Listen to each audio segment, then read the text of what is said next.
Hello, this is Shakil Ahmed. In this video, we will discuss the hurdle model for modeling the cone data with inflated zeros. As in previous lecture, I discussed what is hurdle model and what is zero inflated model.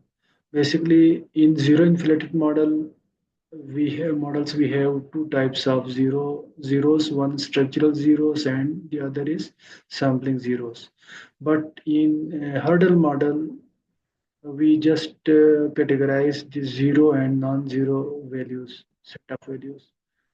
So we don't categorize the zeros as structural zero or sampling zeros, but rather we just apply two models. One model, a binary model, that is used to predict whether there is a zero or not, and then we just apply a trimmed cone model. Trimmed means we have now, if we are applying a Poisson model, that will we are excluding zero from the Poisson model in this case. Basically, the zeros are including it as hurdle. So we are removing the hurdles and then we are applying a cone model. So we have two parts. One, the uh, checking for zeros, whether there is a zero or not, and the second part we check the expected number of, we model the expected number of cones as a positive cone without zeros. So let's start. We again consider the data of National Health and Nutrition and Examination Survey 2017 and 18, which we are using. And we need the library PSCL and Psych, and then the summary tools if you want to make some histogram, like I have already made a histogram.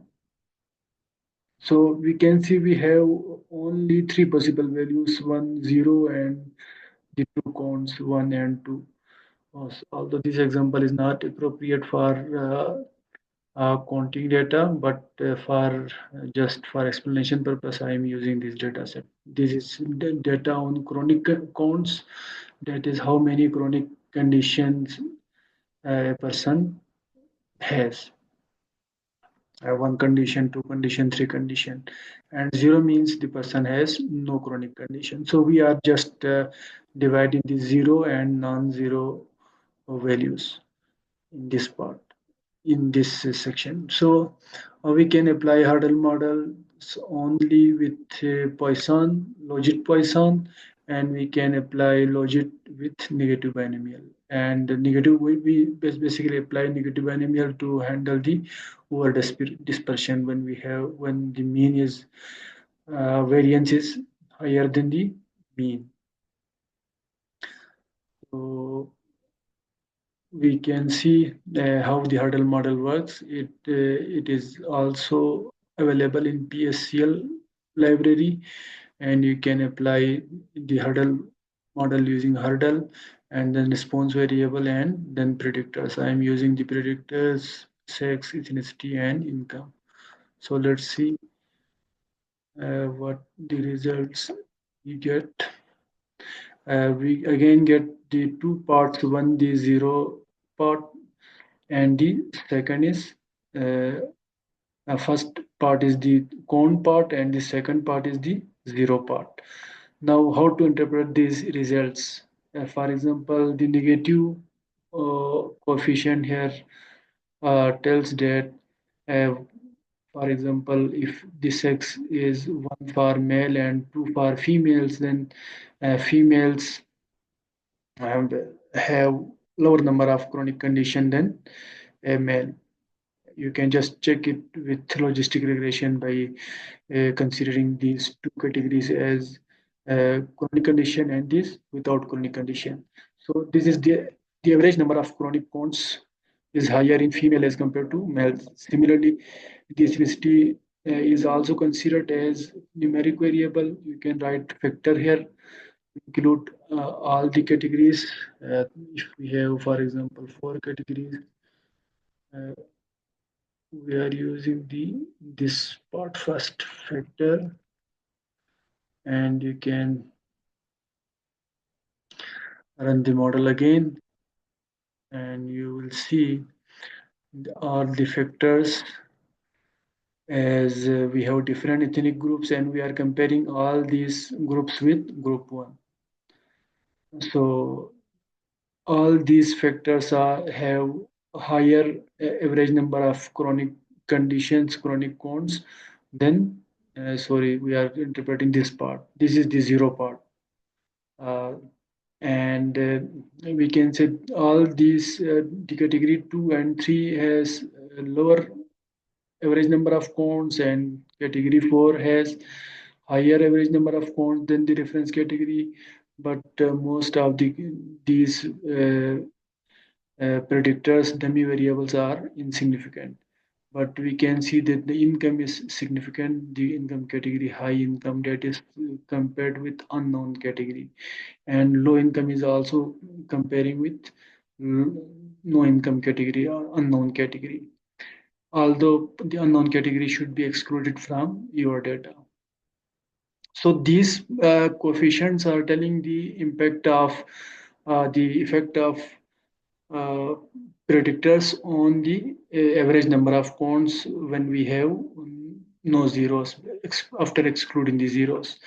And the second part is telling what is the probability of obtaining a zero with change in the predictors. For example, we can say that women have higher chance of having no chronic condition than uh, males, and we can say this category 2, 3, 4, 5, 6 have higher chance of having a zero chronic condition than category 1.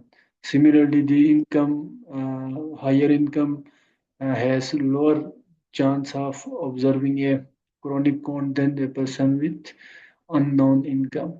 So these are about the interpretation of the two models we are applying.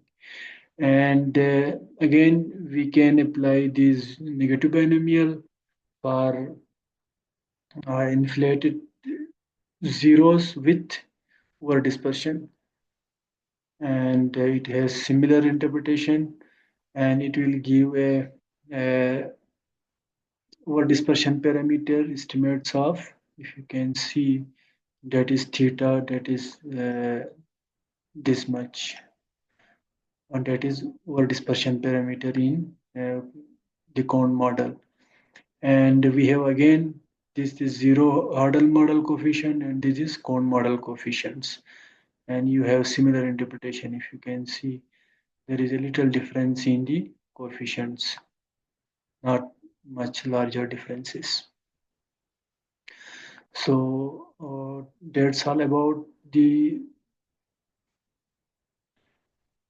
chronic condition with his inflated zeros, and you can compare the two models. For example, we have hurdle 1 and hurdle 2. You can, although you can compare hurdle 1 with Poisson 1 if you run a Poisson model, but you can just compare hurdle 1 and hurdle 2 using Wong test. Let's see. And you can find the confidence interval and you can report the results accordingly. Uh, First estimates and then coefficients, then standard error, then you can just only report the estimates and confidence interval and then p values. These are the confidence interval, 95% confidence interval for all the coefficients. And you can apply a Wong test. It tells the model 1 is better than model 2. And the p-values are significant. It means the two models are not equal, and the model 1 is better than model 2 in terms of AIC raw uh, deviance and AIC and BIC. So that's all about using hurdle models. If you want to know any new things about the cone models, you can always write in comments. I will try to work more and try to uh, make new videos. Thank you for watching and don't forget to subscribe the channel.